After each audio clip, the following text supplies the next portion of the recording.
জামাত ইসলামের একজন ব্যারিস্টার আছেন, এম শারিয়া কবির।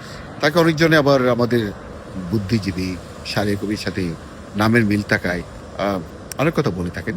যাই হোক, সে শারিয়া কবির গতকাল একটা টক শোতে বললেন বাংলাদেশের উচিত ভারতের সাথে সমস্ত রকম কূটনৈতিক সম্পর্ক ছিন্ন করা, কারণ ভারত নাকি বাংলাদেশের জন্য একটা বিস্ফোরা।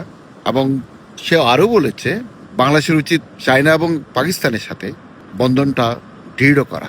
আচ্ছা, চায়নার কথা না হয় মানলাম, কিন্তু পাকিস্তান আসলে আমি ভুলে গিয়েছিলাম এই শারিয়ার কবির তো পাকিস্তানের বীর্য থেকে তৈরি, তাই না?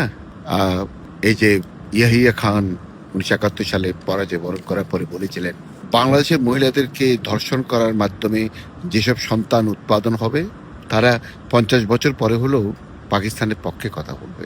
শারিয়া কবিরের বয়স কত আমি জানি না, তবে চেহারা সুন্দর দেখে এটুকু বোঝা যায় বয়স 50-এর কল্পনা ছিল না। তার মানে ওই সময়টাই পাকিস্তানের বীর্য দিয়ে তৈরি। যাই হোক, আর যেসব এখন যে নতুন প্রজন্ম মানে জেনজি নামে যে প্রজন্মটার কথা বলছে, তারা আসলে পাকিস্তানের বীর্য দিয়ে যেসব ছেলে মেয়ে তৈরি হয়েছিল তাদেরই ছেলে মেয়ে।